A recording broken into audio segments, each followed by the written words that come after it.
Morning students, आज हम करेंगे अबाउट द इलेक्ट्रिक सर्किट, जो आपका एक इम्पोर्टेंट टॉपिक है from the chapter number 12 electricity 10th class में।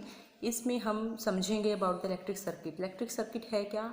एक क्लोज्ड लूप या नेटवर्क है of electrical components. Electrical components हमारे जो क्या होते हैं एक इलेक्ट्रिक सर्किट में, एक सेल या बैटरी हो, बल्ब और एक की है, ये हैं इलेक्ट्रिक कंपोनेंट्स। ये सारे कंपोनेंट्स आपस में कनेक्टेड हैं, क्योंकि ये देखो कंपोनेंट्स का होना इंपॉर्टेंट नहीं है, कंपोनेंट्स आपस में कनेक्टेड होना इंपॉर्टेंट है। और वो कनेक्टेड हैं by the help of these.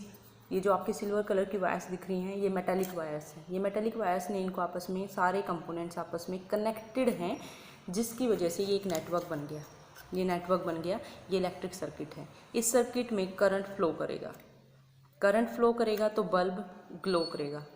Current कौन फ्लो, कैसे फ्लो होगा? करंट है क्या? Flow of electrons. इलेक्ट्रॉन्स कहाँ होते हैं? इस वायर में। ये जो वायर हैं, वायर में इलेक्ट्रॉन्स होते हैं, और वो भी चल भी रहे हैं, लेकिन एक स्लो स्पीड में, बिना किसी डायरेक्शन के, इधर से उधर एक ड्रिफ्ट कर रहे हैं, चल रहे हैं। उनके वो एक डायरेक्शन में नहीं चल रहे, जिससे करंट नहीं बन रहा है। इलेक्ट्रॉन हैं, वायर में है।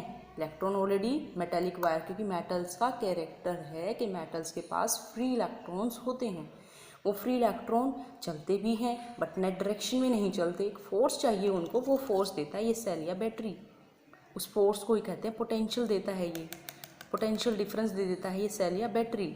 सेल या बैटरी हमने लगा लिया, हमारे पास बल्ब भी है, फिर भी अभी जो है सर्किट के सारे कंपोनेंट भी हैं, ठीक है, और वायर भी है, सर कनेक्टेड है। लेकिन क्यों नहीं हो रहा है ये सर्किट में? ये बल्ब ग्लो क्यों नहीं हो रहा है? करंट क्यों नहीं? करंट होगा तो बल्ब ग्लो करेगा, तो करंट क्यों नहीं है? क्योंकि ये जो की है, अभी एक कंपोनेंट अभी फ्री है, अभी ये सर्किट में नहीं आया है, ये ओपन की है।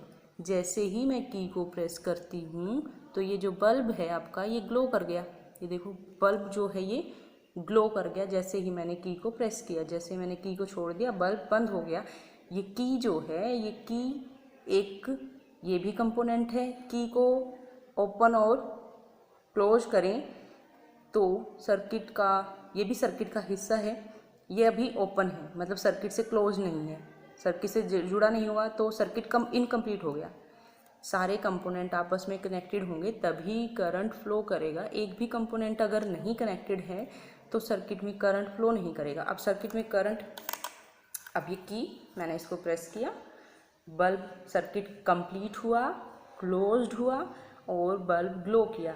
जैसे ही की को मैंने हटाया, सर्किट डिस्कनेक्ट हो गया, सारे कंपोनेंट्स आपस में कनेक्ट। अब चार बंदे हाथ पकड़े हुए हों, उनमें से एक नेटवर्क बना हुआ है, कोई एक छोड़ के चला जाए तो नेटवर्क कंप्लीट नहीं माना जाएगा ना। सेम यहाँ पर है कि सारे कंपोनेंट आपस में अगर कनेक्टेड हैं, सर्किट कंप्लीट, इलेक्ट्रॉनिक फ्लो करेंगे, सारे सिस्टम से इलेक्ट्रॉन फ्लो करेंगे।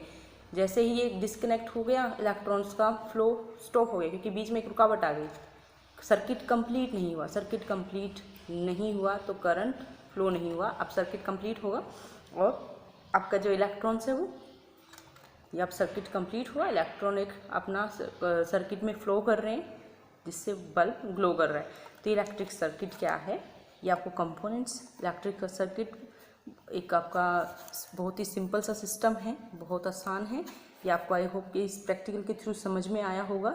ओके स्टूडेंट्स, इसको आपने पढ़ना है अपनी एनसीईआरटी बुक से। आपके एनसीईआरटी में स्टार्टिंग में ही दिया है, एनसीईआरटी बुक से पढ़ना है, और जो मैंने प्रैक्टिकली ये समझाया है इसको देखना है, ताकि आप इजीली समझ सको। कि फिर रट्टा मारने की कोई ज़रूरत नहीं रहती कि एक सर्किट क्या है, इलेक्ट्रिक सर्किट क्या है, किस कंपोनेंट से बना है। अब आप इसको प्रैक्टिकली समझ के होगे कि यही कंपोनेंट है, वहाँ पे उन्होंने एक फ्लो डायग्राम के फॉर्म में है, और इसको समझो। ओके स्टूडेंट्स, आई होप आपको समझ में आया होगा ये।